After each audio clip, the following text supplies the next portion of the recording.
Hello and welcome. You are in the Permission Movement experience. My name is Lynn Hawkins. I am your co-host today with one of my friends and colleagues, Miss Cynthia Gardner O'Neill, and we are bringing you today's show that is focusing on, of course, story. Now, the thing about our story is that our story of the past does not have to dictate the story that we will create for our future. And if you're like me and got stuck in that place at some point in the past, just know that if it's your past, you have the ability right now, today, to change what it is that you see for your future. And as an entrepreneur, as entrepreneurs, women entrepreneurs, we're leaders in our homes, in our communities, in our businesses, in our respective local venues. And one of the things that we really want to become clear of for the benefit of our families and those who we are in leadership positions about is that we have the ability to write a new story, to live a new life, to have our powerful business. Now, the permission movement is to help you to really stand in your power.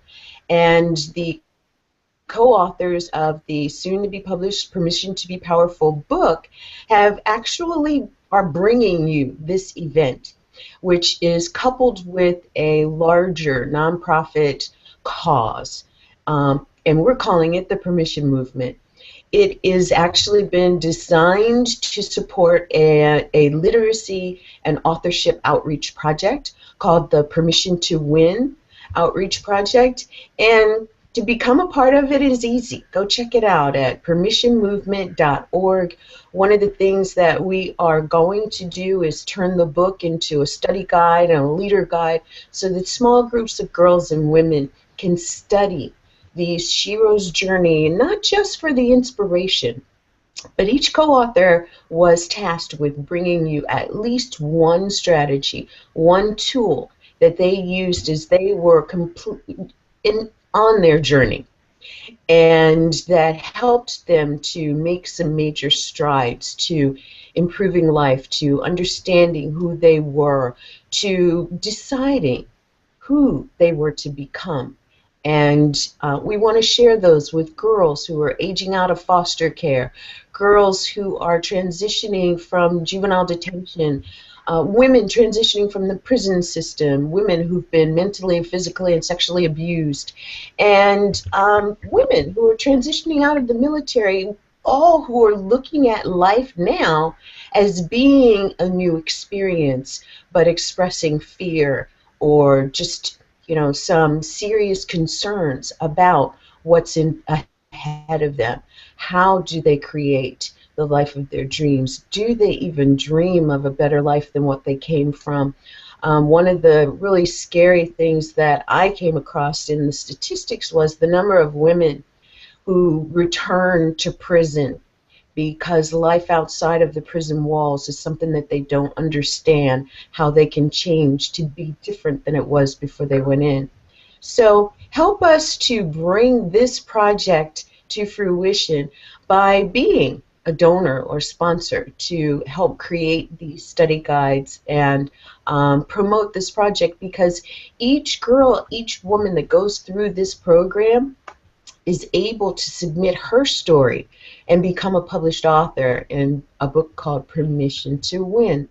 So once again, go to permissionmovement.org, see what's going on. The Permission Movement Experience tab will take you to what it is that we're doing here in the experience. We're about halfway through now, so join us for the rest of it live or pick up the replays and purchase one of the digital packages. You'll be getting a bunch of great bonuses, and for every 2 packages that are purchased, a nonprofit organization gets a digital package of all of the trainings and interviews and panel discussions for their group.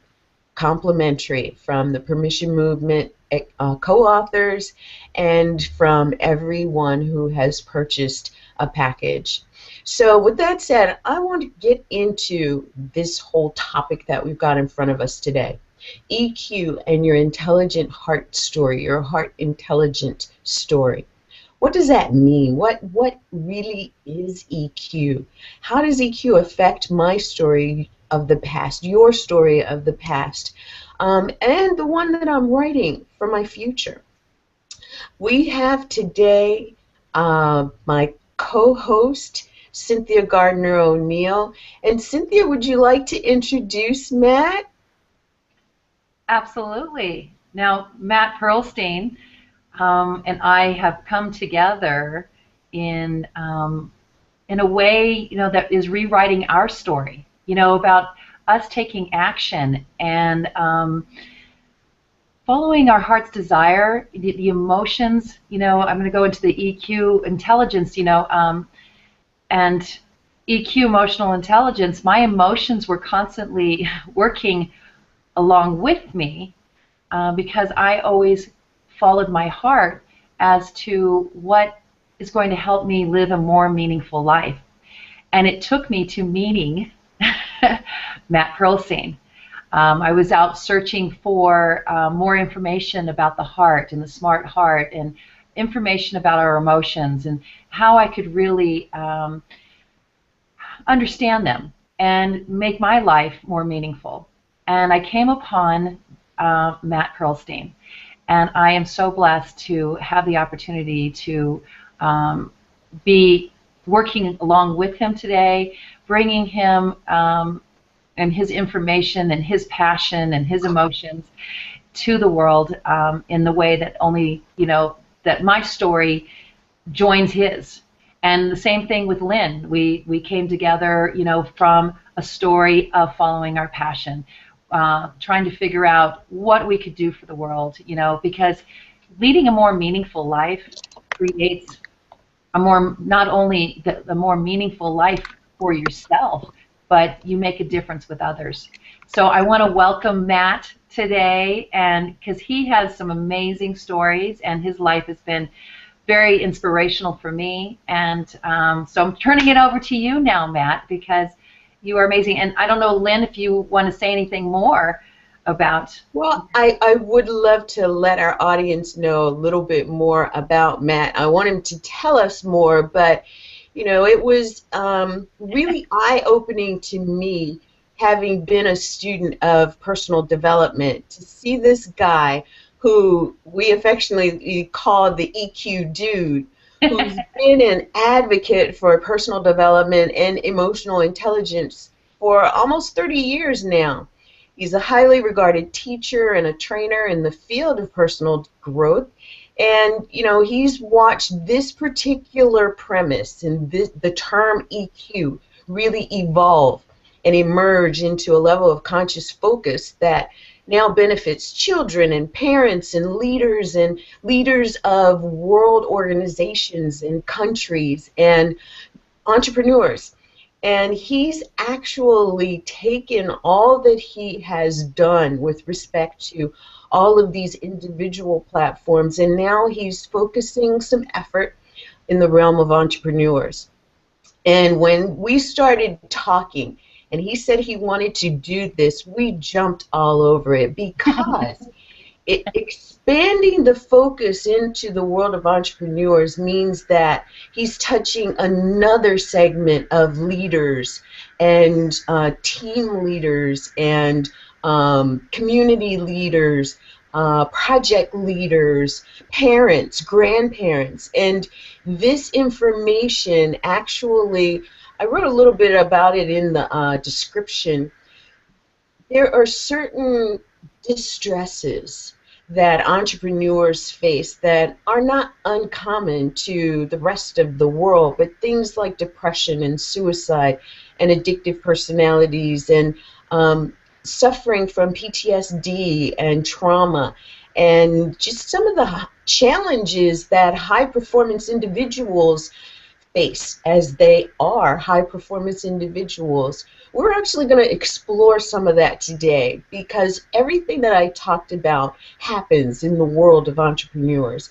And I'm just so excited to bring Matt to this opportunity to speak about your story and entrepreneurs. Our audience is mostly women entrepreneurs. And your story, how it impacts your business, how it impacts your life and your loved ones, your friends, family. This is just such a key piece of the puzzle. So, Matt, yours, my friend. Well, I hope I can live up to that introduction. That was pretty cool. Thank you, ladies. I'm very happy to be here. I'm very happy to be talking about EQ. Is my very favorite subject to talk about. I feel like it's world-changing stuff. It's just intelligence. It's just knowledge and skills and language, and actually EQ doesn't cost anything. It's intelligence. It's just what we know. So it doesn't take anybody or anything to learn emotional intelligence, to learn intelligence. It's just about being able to establish, being able to use the right side of our brain better, and be able to deal with stuff not only from a logical point of view, but also from an emotional point of view. So once I found that out, my story, I could go into it if you like, but once I found out that this is just information, it's just intelligence stuff, then I'm like, hey, you guys, this is really, really, really, really important, and we're now finding scientifically that it's being proven over and over and over again. That's amazing. And it is being proven over and over and over again because it's us, it's people, it's the human development. It's the human development to a level of higher consciousness that brings in new information. So, tell us, what is EQ? Good question. EQ is just, like I said, the ability to, well, okay, let's do it this way. There's IQ and EQ. There's your brain, your knowledge, your smarts that we learn in school, in our left side of our brain, and there is, here's a better picture of it, there is our right brain, which has the creativity and our feelings and our passion and our all the mushy stuff, the sounds, smells, feeling, all our sensation feelings are all attached in our right brain. Our left brain is our logic and control and analytical thinking. So what's happening in society that we're finding out scientifically is that we are teaching IQ in school. We are taught IQ. It is impressed on us that thinking is the way to go, and be logical and be analytical and use your reasoning powers, and that's all great. And I totally, it's not a competition. That is all wonderful, beautiful stuff. What we need to add to it, in my opinion, is the EQ side, the right side of our brain, which is not taught in schools yet, but it's getting there. It's not dealt with at home mostly because our parents didn't know how to deal with it and didn't have the language, and no one talked to them about it. So we don't talk about our feelings, our real deep feelings, very much. And what's happened is it's kind of skewed, and what's happened out of that in a big way is people not knowing how to deal with their feelings leads to some stuff, as Lynn suggested earlier, like violence and abuse and crime and mental health problems and suicide and divorce and, gosh, even more. It's a lot of it, not all, a lot of it has to do with people not knowing how to deal with their feelings. That simple. And mostly guys, by the way. But yeah. This is, so what I'm jumping up and down about is, don't get rid of your IQ. It's a wonderful thing. You're not that you could get rid of it, but it's not. I'm not putting it down. EQ, we'll just bring your EQ up to meet it. We're not taking anything away from you. We're just adding to it. So see if you can add some more of your right brain to your left brain, and so you can make better decisions. Yeah, and I like to say, one enhances the other. We create, and one cannot be here without the other, between the brain and the heart.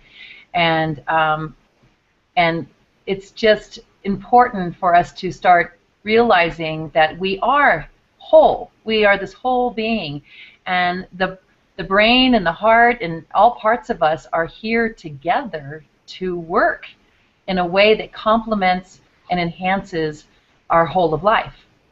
So thank you for sharing that information, because I love this picture that you have of the brain and the heart, having coffee together and everything. It's very cool. Yeah. Not to oversimplify it, but that is kind of how it is. I mean, it's just getting along inside of ourselves, and the feelings I go on and on about the feelings, but our feelings are such incredibly important information to us. They're such a powerful part of our system and our lives, and we don't give them as much respect as we could and should, in my opinion. And especially the negative ones, they're information, they're energy in motion, they're stuff that we can learn from, that we can use to motivate us, that we can, sometimes we go, oh yeah, everything's all peachy, but it's not. Some of the feelings are really, really bad, and they really hurt a lot, especially, some people that were abused, and people that have had stuff happen in their lives. All of us kids, we start off with really high EQ, and stuff happens to us, and it just goes down like crazy because we don't have any way to express it. We don't have any words to describe it. We don't know how to differentiate our different feelings, all that kind of stuff, and it puts them all back in the back burner. But what it really does, it stuffs them down inside of our body, and it causes stress over time. It causes stress, and like I said, it's scientifically proven in a bunch of different ways now that the stress stays in our body. A lot of it is based on our feelings, and that's not dealing with them, and it causes disease after a while, and it causes all kind of commotion in our body. So the emotional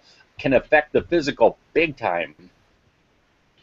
I'd like to add to that, because so many people, they're afraid to express what they're feeling, because also we've been people talk to us about think positive, and let's use stuff those feelings down. We're not supposed to feel. We've been really desensitized to feel. And as both you and I say, no feeling, no healing. And I have people say to me when I'm talking about, being in the heart, or, really feeling, the love and compassion and those kind of things, they go, well, what if I'm feeling angry? What if I'm feeling this fear? I don't want to express that. And so what I say, you got to express it. It's okay to express it. So that story right there of people not being able to feel and not being able to express, there's a story in that, and I know you have a lot to say to that as far as expressing our feelings too. Very definitely, yeah, very definitely. The three parts of EQ are about being able to be aware first of our feelings. Let me get this slide up real quick. Okay, awareness first, then acceptance, and then take some action or not, just like what you just said about when you're feeling angry. Okay, so someone said to you, I'm feeling angry. That's the first two sentences, first two right away. I'm feeling, which is awareness. Okay, oh, I noticed, right? You can't do anything about stuff until we're aware of it, right? Acceptance, all right, I'm feeling angry, period.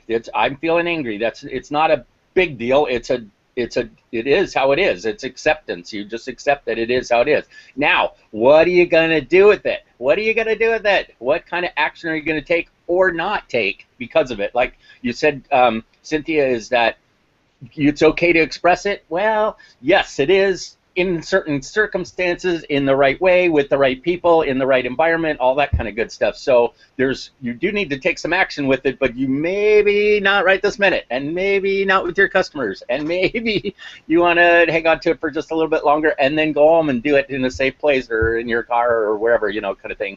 But it does need expression, but it may or may not be right now. So that gives us the power, and it gives us choice to be able to choose to take action or not.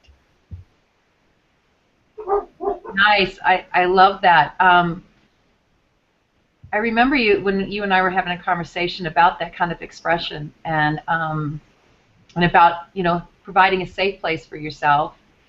And God, there was something that was really impactful as far as, owning it being yours and not, making someone else responsible for how you feel, and expressing in that way. Can you share a little more about that, that action of taking responsibility for yourself and not putting it off on others? Yeah, I take that more as an acceptance, actually, because first it's about being aware of it, that that our thoughts and our feelings, and especially our behaviors, are ours. They're ours. We created them. We generated them.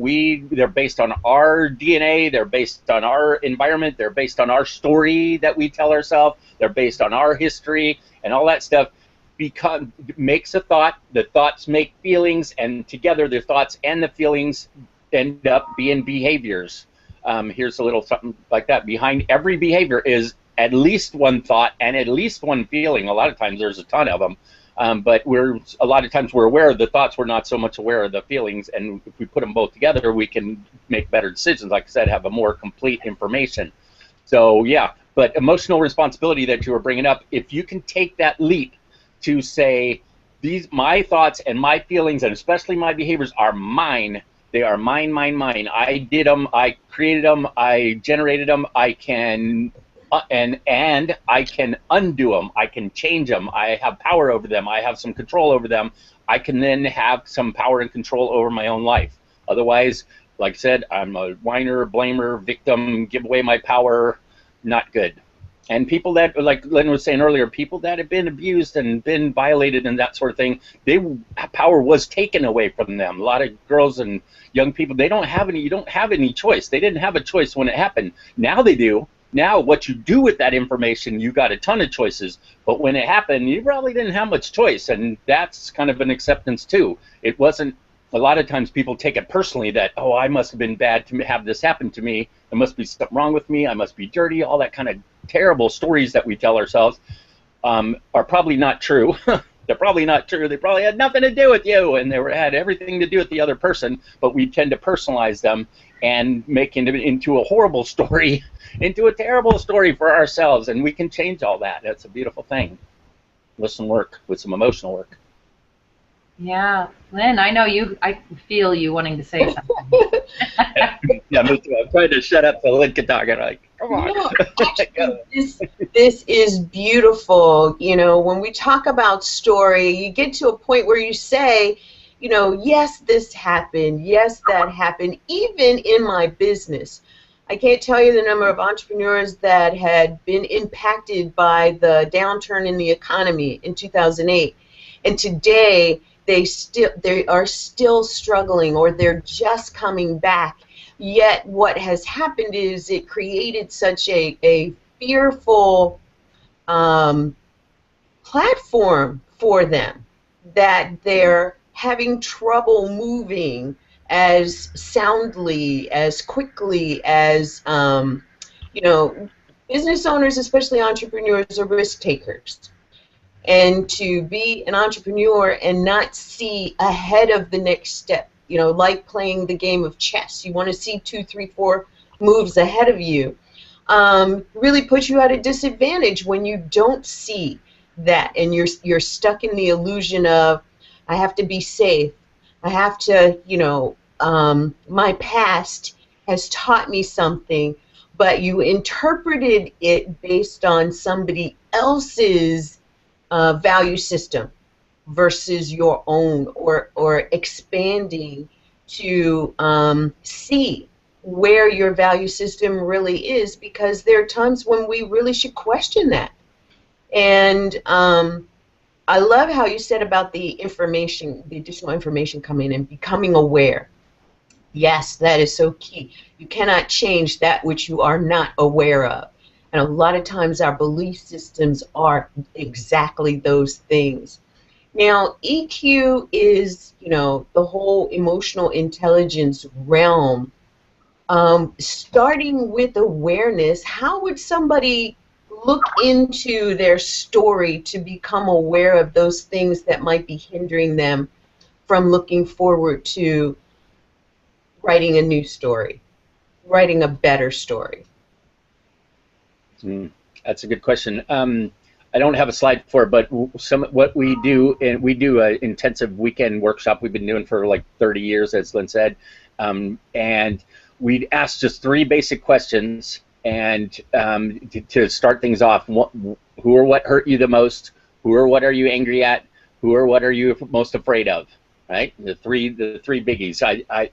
It's cool to be able to have a ton of words to be able to describe our emotions, but it's also cool healing wise and to change the story wise to be able to sum it up to just those three little feelings: fear, anger, and sadness. If we can deal with our fear, our anger, and our sadness, there isn't much that life can throw at us that we can't handle. Okay, so now to answer your question. So we probably, when stuff happened to us when we were little or sometime in the past, it might have been during a business environment, it might have been as a teenager, it might have been as a kid. When stuff happens to us, it creates, we try to make some sense of it, and Lynn used the word belief systems, which is exactly, I like that word. It becomes a system of how you believe the world to be. It's probably generalized, it's probably personalized, and it's probably negative. But we end up living on that belief system, on that story from then on. It becomes a subconscious thing. Sometimes we end up proving ourselves right. We like to be right, so we prove ourselves right. Yeah, see, I knew it. See, I knew guys were like that. See, I knew people were going to hurt me. See, I knew that customer was going to leave. Right? We like to be right about that, so we prove it to ourselves over and over again, and then we end up living it. And so belief systems, I like the acronym of, it's BS. It's a story. You made it up, probably. Lynn said you may have been going on somebody else's value systems, or you might have been going on your value system, but it was from a little kid in the middle of a trauma and who didn't have anybody to talk to about it and didn't have any input or any way to express this stuff. So the little kid just made it up, right? If somebody hurts me, I'm 3 years old or 5 years old or 10 years old, and I don't have any way to deal with it, I gotta make up something. It's gotta mean something. We like to personalize it. We like to, I don't know, make some sense out of it. And so we come up with the story of why this happened to us, and we believe it because we don't have anybody to talk to about it. So, and it gets carried on. So the cool part is, Freud said you can't really you get stuck in these situations, and you know, years and years of therapy and blah blah blah. Maybe you can unravel some of it. He worked with Alfred Adler, a famous psychologist, who said, I think that we come out pretty clean, and actually we decided those things about ourselves. We made the stories, we created the feelings, and guess what? That means we can unmake them. That means we can change them, redo them, make them different, and live cleaner, smoother, the way we want to from here on. Mm-hmm. Oh, well said. Beautiful. Bravo. Because, you know, that is the whole thing around entrepreneurship. It is like life. You know, there are peaks, there are valleys. But one of the things that always struck me was how in the worst of times, some businesses just thrive. Some entrepreneurs are just on the top of their game, and it is reflected in their business. And others are severely impacted. Or even if they're not severely impacted, they're impacted to the degree that this degree of fear that we're talking about actually shows up. And once they become aware of it, you know, they are, in fact, aware. What they choose to do is look at outside forces, you know, the economy, Obama, you know, World War II, my assailant, you know, all of these things. And I know Cynthia kind of asked about it a little earlier, but how is it that we actually get to the point of just standing in the ownership of it, even if it was not something that you created? And how does that feel for someone? Ownership is an acceptance thing, as we were talking about, and it's you know, understanding yourself enough to know that they're your feelings and your belief systems, your story that you made in the first place, And so what we do, like I was saying, that we get into the feelings part of it, but we also ask, what did you decide about life as a result of your pain? What did you decide about life as a result of your pain? And if you can get in there and start start unraveling some of that, being very real, accepting again of yourself this time, being accepting of what happened, being accepting of, a lot of people are real judgmental of themselves as a kid. Oh, I shouldn't have been there. Oh, it was my fault. Oh, all kind of things of how it was my fault that it happened. And chances are it probably was very little, if any, your fault. And so if we can say, I decided this about myself, then it gives you a chance to redecide it, to remake the story. You can remake it anytime you want.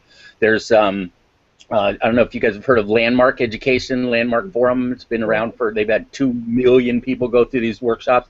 And that's one of their biggest things. It's all about the story, and it's your story, and you made it up, and very little of it is actually true, which is cool. The good news.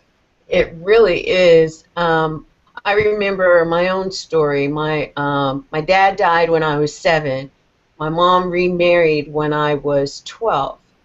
Actually, I was 9. She divorced when I was 12. And her divorce came about by an incident that I thought involved me.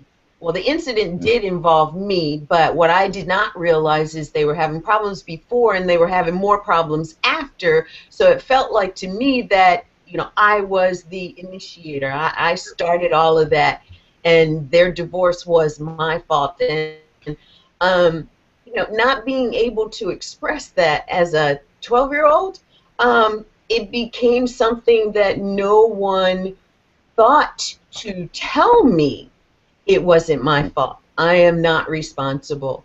And so I grew up as an adult thinking, that was one of the reasons why my mom hated me. It was one of the reasons why she treated me the way that she did. That was one of the reasons why maybe I deserved it. And upon getting to adulthood and realizing that our parents just did what they knew, not having this thing called emotional intelligence that they could learn, and accepting. I got to acceptance before I got through clear awareness, which I know is sometimes an anomaly, but I chose at that point in time to say, my story, I want to get past this piece of my story.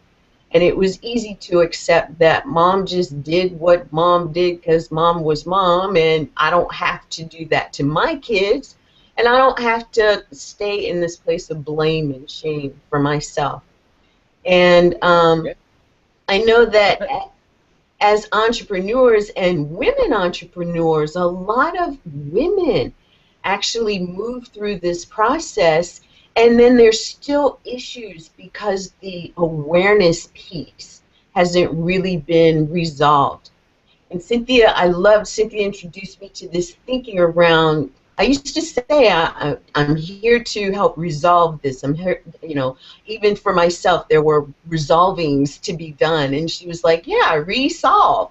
And I thought, oh my God, resolve to resolve in the context of, I thought I had moved past this.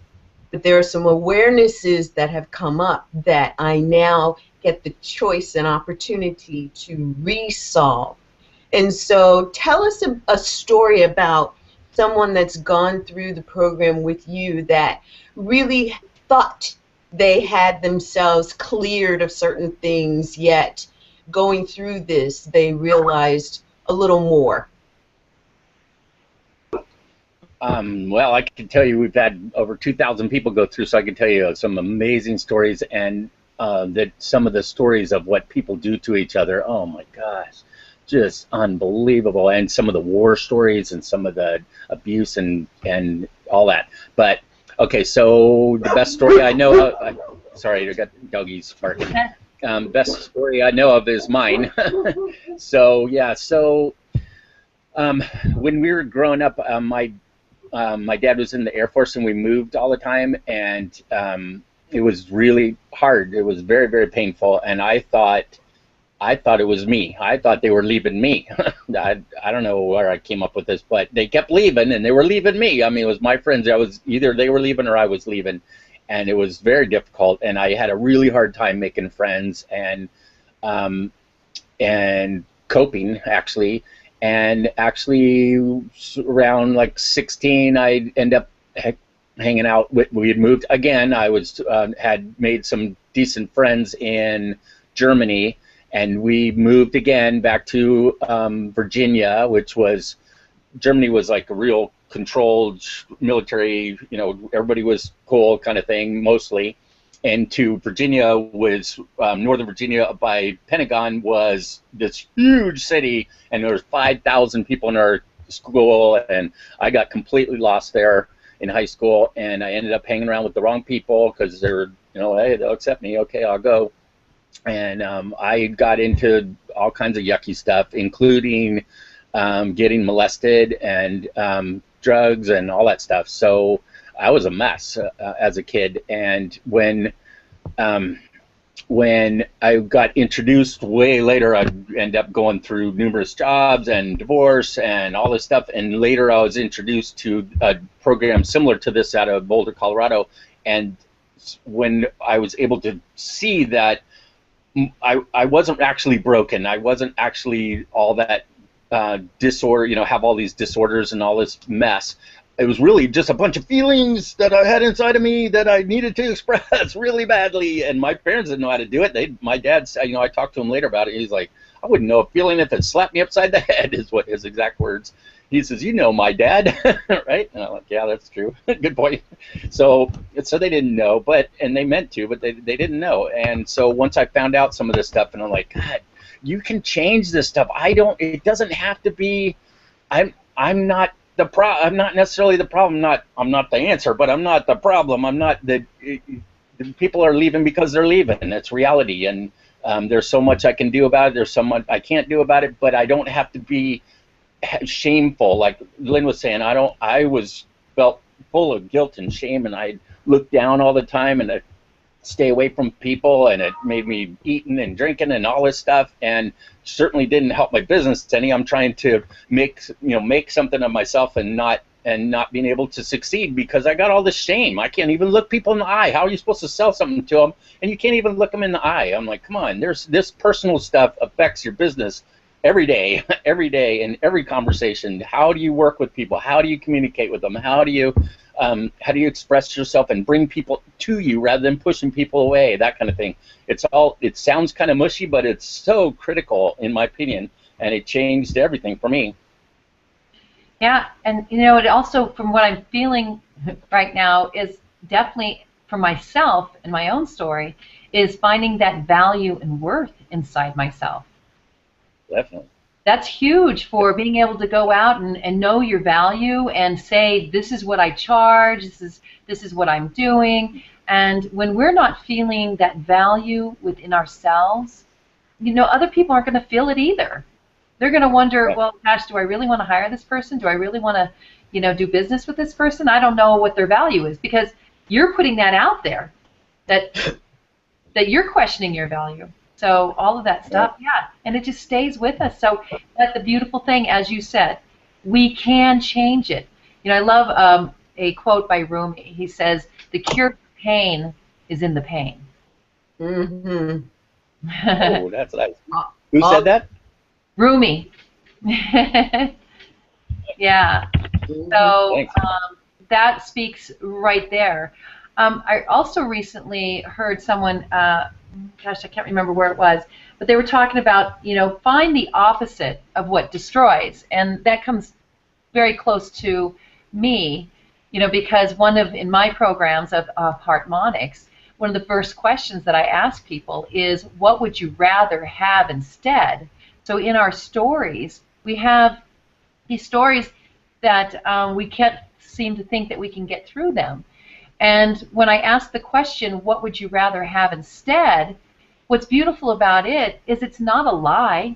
You know, we don't have to pretend or anything about what we'd rather have.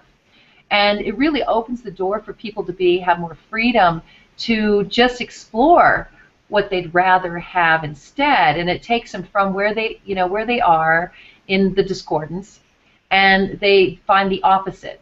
The only problem, to start out with, just to guide people, is when I ask that question of people, let's say, just take pain, for example. I say, what would you rather have instead of pain? And usually people say, no pain. And I go, well, you're still focused on the pain. So what's the opposite? What's the opposite of that pain? Give me something, the reciprocal. And say that out loud, because words carry frequency. And when you're saying, like, let's say the word serenity, I would rather have serenity. Just the feeling of saying that feeling of the word helps you move, you're moving emotions in that forward direction of what you'd rather have instead.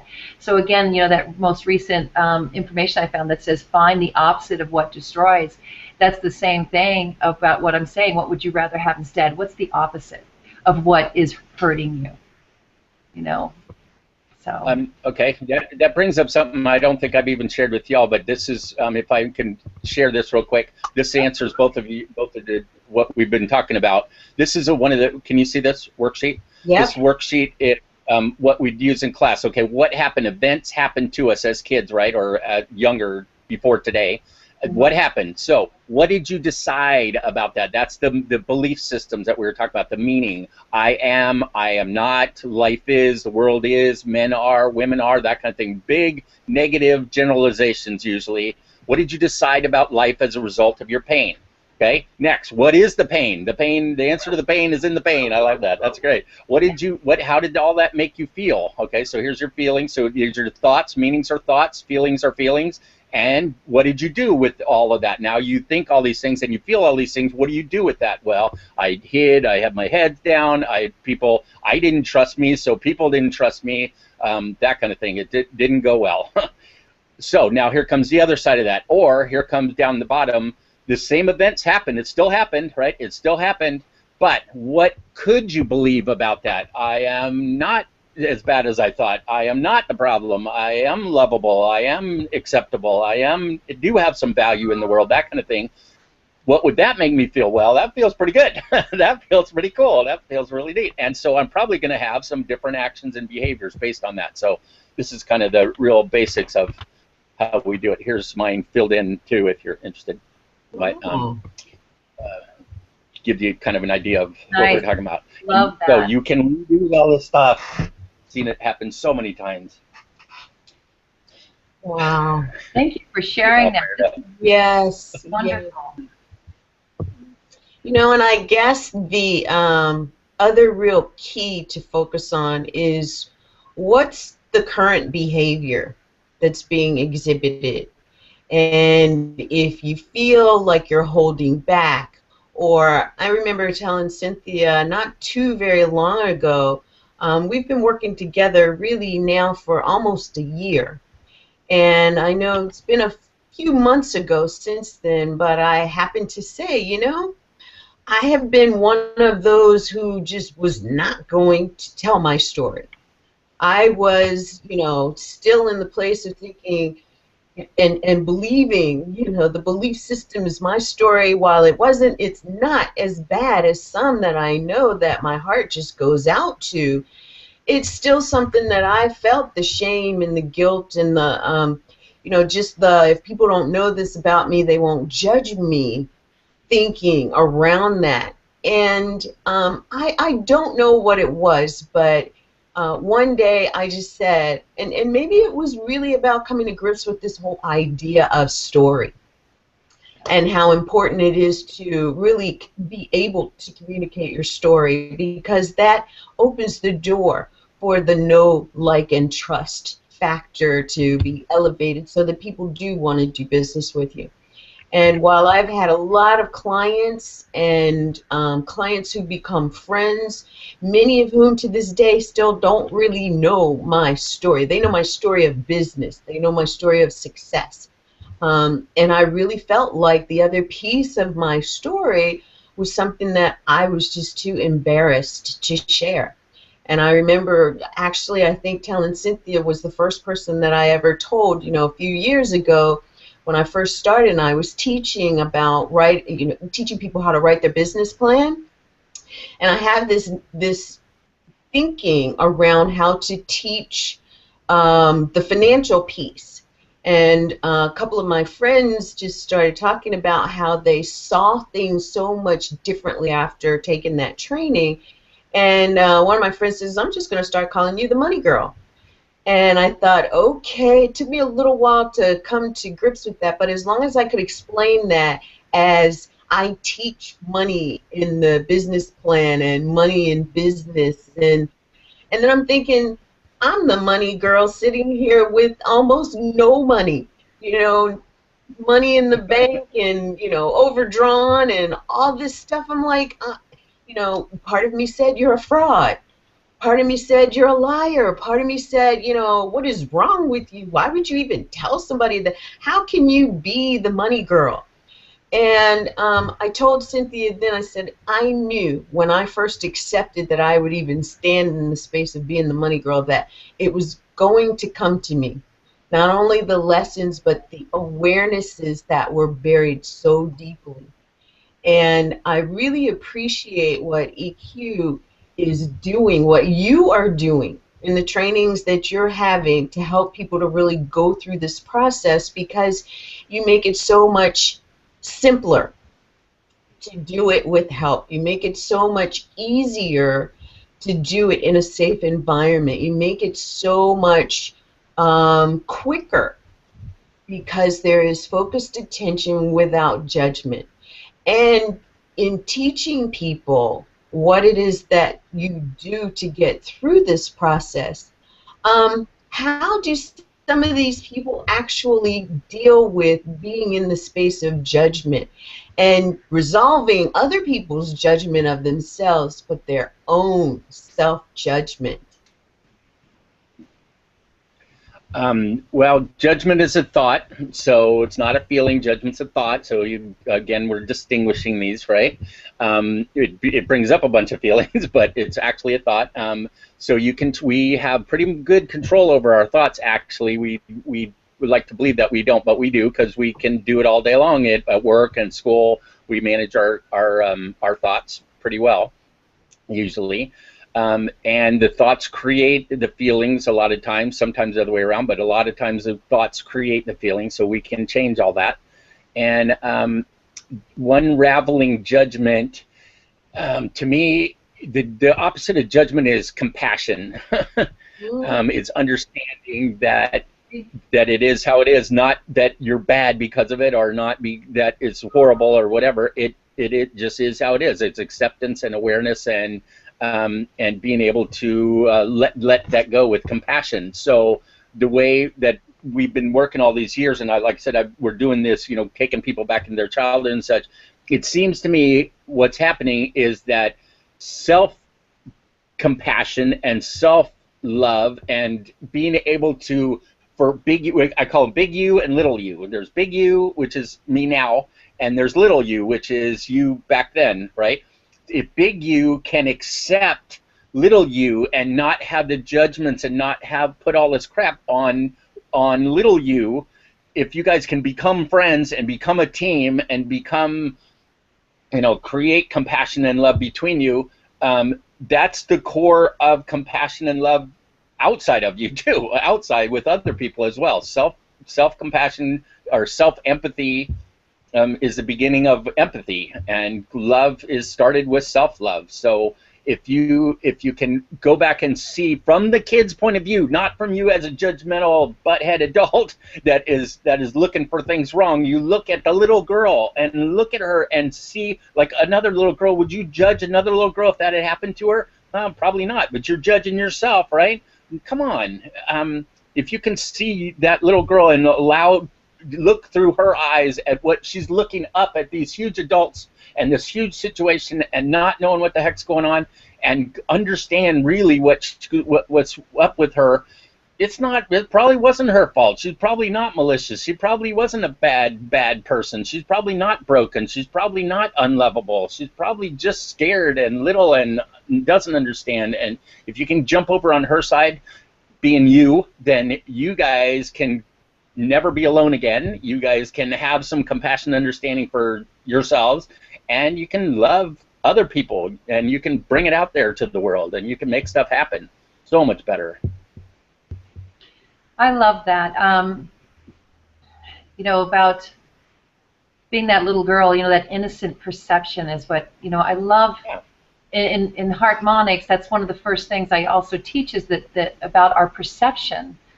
And it is about our past experiences coming in to create the experience we're having right now, and changing the perception where we're at right now can change your past. You know, and the perception, like you said, is going into that innocent perception, which is that unconditional loving place that's within inside ourselves. So thank you for bringing that in. And I love that you shared, you know, judgment and then compassion, those two sides, because that is huge to really recognize, you know, what would you rather have instead in somebody, you know, if they're judging you, or we judge ourselves. I'd rather have compassion for myself, you know. So yeah, and that feels, and feel that. That's the one thing about these emotions. When we start feeling, as we've said before, no feeling, no healing. And in your story that you were talking about your dad saying, hey, you know, I can't feel anything unless you know, even when you slap me across the head, because we've been so conditioned not to feel. And I really believe the reason why we have children being born into this world today with autism and all these things that are oversensitivity is because we've depressed our feelings for so long that, you know, what's coming up these days is oversensitivity because it's been suppressed. And so we're supposed to feel more now. And also we can have more compassion when we're having that experience with people who are having difficulties living in this world the way we've been. And so that's where compassion always rises, is even like 9/11, some of the biggest events that have ever happened, the very emotional events, compassion rises out of those depressing situations. Mm-hmm. So that's our story and telling our stories. And one thing about Lynn telling her story with her mom, one of the things we realized too, having this relationship that we've been having, and we've, you know, when we talk a lot of times, you know, we include Matt. I'm just talking to everybody out here because of the EQ that he's brought into our lives to understand that. But I remember Lynn telling me about her mom never sharing her stories with her daughter, with Lynn, and how disconnected Lynn felt from her mom because her mom never shared those stories. Because guess what? I remember my mom, I didn't know a thing about what my mother went through when I was going through all the abuse that I went through as a kid. I never knew anybody else's story during that time. And I felt very disconnected from them because we didn't share in our stories that we could come together and support one another at that time. So stories and our emotions and what we're really feeling inside of us are so important to share with one another in order for us to heal together. I always say when I'm healing inside myself, I heal in others. And that's through my sharing of my story.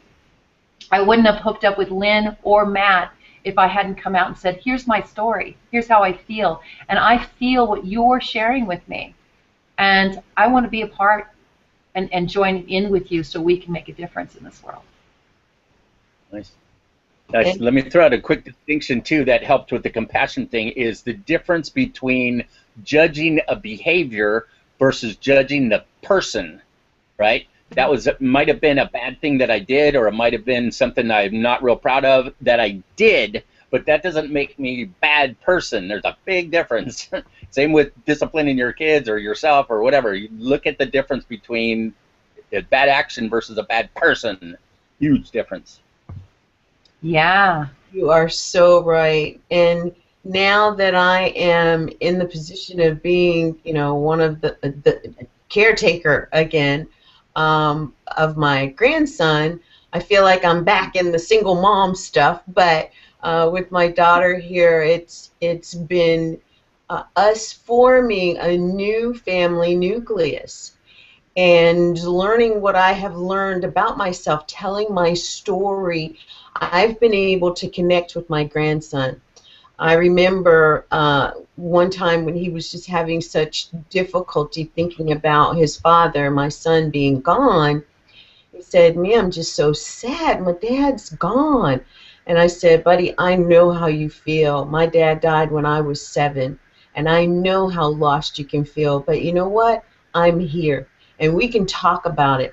And I'll share stories about my dad, and you can share stories about your dad." And you know what? It was like, okay, that was a connection that was just amazing for me to be a part of and experience. And I know that that would not have happened if I had stayed in the state of, my story. I can't share my story. I can't talk about some of the pain that I felt. Some of the good times come in as well. I know that anybody that has had a horrible life still found some glimmer of joy in it somewhere, because that's what they've actually held on to keep going day to day to day. But I also know that it's not recognizing some of those glimpses that make people think that it's better to commit suicide than it is to look at there is some light at the end of the tunnel, to stay in depression versus I have choice here, and say that it's a physical thing, it's, chemical in my body. Well, your body does react chemically based on what you put in it. So come on, let's take responsibility. Let's figure out what your body really needs so that you can stay at a higher level, and let it not be because of synthetic medication. Same thing for addictions. Addictions run deeply in my family, and I had to look at, is that part of my DNA? And if it is, what I've learned is I can change my DNA. I can shift a couple of things. How do I want to do that? And I know that there's a lot of these issues that are permeating the entrepreneurial world. Entrepreneurs, people who do business with entrepreneurs. And the thing that I want to really right now talk about, Matt, is high performance individuals. I know some really, really cool high performance individuals that have issues. I'm an insomniac. I don't eat right. I this, I that. But they are so on their brain fires at such a high level when it comes to creating or building systems and stuff like that, yet they too are suffering. What is maybe one huge awareness that you can throw out here on the table that will help to open the door for some of these individuals? Well, Daniel Goleman, who started all of this emotional intelligence, he wrote the book originally called Emotional Intelligence: Why EQ can matter more than IQ. It was about high functioning people who have issues, exactly what you said, because they may or may not have real good EQ. So there's a bunch of stuff happening inside of them. They've got their brain, like you said, firing on the left side, but the right side, maybe not so much. So what he said, and now what he's saying, by the way, and this very much fits in with entrepreneurs, is that most of the most successful people, he does consulting. Let me just digress a bit. He does consulting for Google. Okay, so you guys might have heard of them since this is on Google right now. But Google has the highest EQ or IQ guys on the planet, right? These guys are just brilliant. Some of the engineers there and stuff are unreal. But he said some of you guys are going to just make it. Some of you guys are going to become managers and succeed and that kind of thing. Some of you guys are going to kick butt and you're going to become the top of the top. What's the difference? Because your IQ is pretty similar. So what's the difference? Guess what it is? Guess what I'm going to say next? you. It was their ability to handle their emotions, his ability to handle their right brain. It was their ability to become resilient. And now what he's saying is that the other thing they found with a lot of those people is they failed. They have failed at least once and picked themselves up. It's called resilience, and it's also called grit is the new word, which I like, the new hottest subject. University of Pennsylvania, Martin Seligman is doing, he does authentic happiness. They're doing massive amounts of research. You can jump in on it on their site. They have these surveys and you can jump in on the research if you want. But what they're finding is this thing called grit is one of the most important things that one of the most important EQ skills that we can learn, and that's about not giving up. It's about having our passion and our vision be strong enough that even when we have a setback that we go, all right, what do I need to learn from that? That hurt bad, and deal with the feelings about that, learn from it, and go back to being optimistic, and go back to thinking that it does and can matter, and go and keep at it, and keep at it, and keep at it. And they're calling it grit. That's kind of a cool word. And so I think it's relevant. Resiliency is a huge EQ skill for entrepreneurs and everybody to be successful. I love that. Oh my gosh. And what a great thought to kind of wrap things up with. Resiliency. You know, we are in the permission movement experience, and we brought this concept of, you know, examining story. What's your story? Why is your story meaningful? Why is it that you want to look at your story a different way versus another way? How is it that you can use your story of the past and make the story of the future so much of what you've actually dreamed of and more? And we are committed, the co-authors of Permission to Be Powerful book are committed to bringing you this and more to help you in your journey to be a stronger individual on your journey. And having Matt here today has just been such a great conversation, a training conversation, because you got a bunch of great nuggets to walk away with here. And I would love for you to just give us one thing, you know, if you could sum it all up and bring us one thing that our audience can take away with us, what would that be?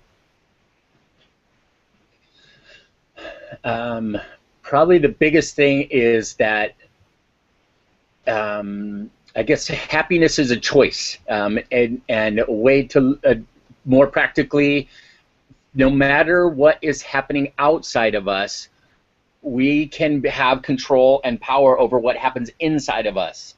No matter what's happening outside of us, no matter how bad things are, or no matter what we're seeing in the world, that it doesn't matter. It doesn't matter what they did to you. I mean, it matters some and affects you, but it's really, we have the power and control to be who we need to be and live how we want to live and be as happy as we want to, all by ourselves, no matter what's happening. And actually, wait, let me expand it. Not only is it not just what's happening outside, it's even some stuff that's happening inside, because a lot of us are sick. A lot of people are in pain all the time. Can you imagine dealing with in pain all the time? I have some friends that have fibromyalgia. I have cancer. We have some bad things happening inside of us, and you still can be resilient, and you still can be happy, and you still can make things happen. It doesn't really matter. All that, the stuff, the emotional stuff, the mental stuff, that is what we have the power and control over, and that works. And that is you people. That is. Oh, yeah, one more thing. Okay. The story. We're talking about the story. We've done all this work on the story, and I've been working with therapists for 20-something years, and he's found that you can actually, not only the story that we decided about it, we can actually change the reality story, the part of the event that actually happened. We're working with PTSD guys. We're working with people that had trauma and abuse and molest and rape and all that stuff. You can take with NLP. Have you heard of NLP, neuro-linguistic programming? It's how your brain, how information comes in, how it's stored, and how it comes back out again. Well, those pictures, sounds, smells, tastes, and feelings are all stuck in your right brain, you can start the thing going. It's kind of the tape, you know, this story that you've told yourself a million times, and start the picture going, and you can actually adjust it and change it and move and change it from this guy's coming at me, here he comes, here he comes, here he comes, and you can change him into a butterfly and he flies away, or you change him into snow, or you change him into, or whatever, or you fly away, or you turn into an angel, or whatever you want. And your mind actually doesn't really know the difference so much between reality and what you made up. And so if you make up the new stuff, it kind of overlays it, and it takes some of the power and energy off of it. It doesn't. You can go back and still get the old picture, it's still there, but it doesn't have all the emotional charge to it. And some people are healing from PTSD just by doing this simple thing. Change the story if you don't like it. I'm so glad you mentioned that, because it is a matter of changing the emotional connection from the incident to what the brain perceives, and it shifts everything. The events of the past don't change, but how you look at them can. How you feel them, how connected you are to them emotionally can change. And that's what EQ is all about. And we are so excited to have been able to bring Matt to you, our audience, and to share this information with you. We'd like for you to get more information, and I'd like to invite you to go to skyhawkenterprises.biz/EQ Rocks. And right there at EQ Rocks, you're going to find the 7 steps. Well, Matt, why don't you tell them what the 7 steps mini course is all about? It's just about dealing with emotional pain from the past. About again, awareness is first. And do you want me to go through them all, or just, just briefly? It's real simple. Like most of the EQ stuff, it's really simple. It's not easy. It's not easy. Some of it's so hard to do. It's painful, and it's gut-wrenching and that kind of thing. It might be some of the hardest things you ever do in your life. But it's really simple. It's really simple. Just deal with your feelings. There you go. See how easy how simple that is? Well, it's not so simple. But you can take what it's about is that you can become aware of your feelings. You can allow your feelings. You can accept that they're negative feelings. You can learn from your feelings, and then you can let them go. Let them go, and the negative feelings actually take up some space in our body somehow. I don't know. It's kind of magical, but they are, because the way you can tell is as soon as you release them, you go, wow, wow. That took up, I see, well, that, anyway, you can then take that space and fill it up with positive feelings consciously on purpose, and fill yourself up with more positives than negatives. And it's deeper than just affirmations. It's actually taking out the negative feelings by feel it to heal it, as Cynthia said, and replacing them consciously with positive stuff, and you fill up this space and going with there. So it's the ultimate resilience, in my opinion. Thank you, Matt. And the 7 Steps course is available to you at no cost, but what I'd like to also invite you to is the EQ 101 for entrepreneurs. If you're interested in taking this to a deeper level and working with someone to bring some resolve to how you can do bigger business, how you can do bigger, better business, and do more good in the world at the same time, I invite you to go to skyhawkenterprises.biz/EQ101 for the number 4 entrepreneurs. And actually it's EQ101 for number 4 E, and the E stands for entrepreneurs. So skyhawkenterprises.biz/EQ101 for the number 4 E for entrepreneurs. And this will be, I'll put this out in the one of the comments boxes so that you'll find that. It'll be an annotation on the video if you watch the replay. And that course is a deep dive from the perspective of entrepreneur person, and really goes deeply into helping you to resolve and step up to the next level. We've always heard the term, life is not promised, tomorrow is not promised to anyone, today is a present Tomorrow is the gift. The past is past. But there's some connection. And until you really get the connection lined out so that the emotional attachment is different and you can choose that, the future is everything that you could have imagined. You write the future. And I know Matt is trying to show us another screenshot here. Let's take a look at this. I love this. Emotional intelligence is the foundation for critical skills, and this is key for entrepreneurs. You know, you talk about flexibility and customer service and social skills, presentation skills, empathy, and change tolerance, communication, anger management, stress tolerance, time management. Now, who would have thought that my emotions actually get tied up in my ability or lack of ability to better manage my time or best manage my time? Well, in the EQ for Entrepreneurs course, you're really going to get an opportunity to do a deep dive into those things.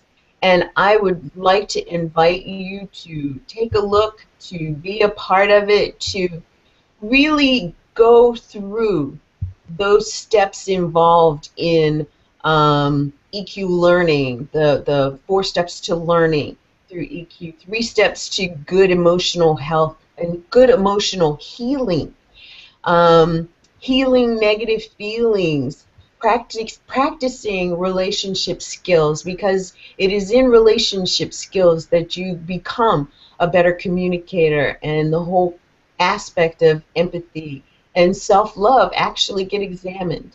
So take a look at eqrocks.com. I'm sorry, yes, that is EQ Rocks, but to get the free bonus and sign up for the mini course, go to skyhawkenterprises.biz/EQ Rocks for information on the full-blown course. You can go to skyhawkenterprises.biz/EQ101 4E. Now, Cynthia, give me one thing to help wrap things up for you, my friend. Well, I just want to say that you know, we are born with an agreement to receive all life has to give and to transform it into something even better. Why? Because you can. Yes, you can. So that's what I'm going to leave with, and thank you so much for having me here to join you guys here at the Permission Movement Experience. And I'm very, you know, this is very meaningful to me, and that's why I'm here. My heart, my emotional intelligence has been definitely divinely guiding me with its wisdom. So thank you, and Matt, you rock. Yeah, actually, entrepreneurs rock too. I think they're some of my favorite people in the world, and the most powerful people in the world, and the most resilient people in the world, and I love entrepreneurs. So do your EQ is a good thing. We are so grateful that you agreed to come and share this information with us today. Everyone, on behalf of my co-host and our guest, Matt Perelstein, thanks for joining us today. Remember, give yourself permission to be powerful, and we're going to see you again soon. Bye for now.